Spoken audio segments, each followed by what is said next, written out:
కానీ తన భార్య దూషించిన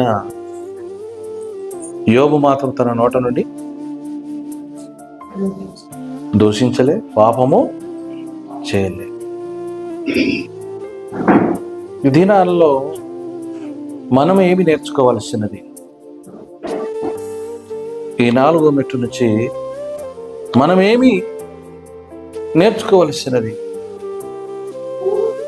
ఒకవేళ మనం ప్రభుని నమ్ముకున్న దినాల నుంచి మనం ఏమైనా దేవుడిని దూషించామేమో. యోబు మన ముందు ఉన్నాడు, ఆయన స్తుతించుకెళ్ళినాడు. తన నోటి మాటతో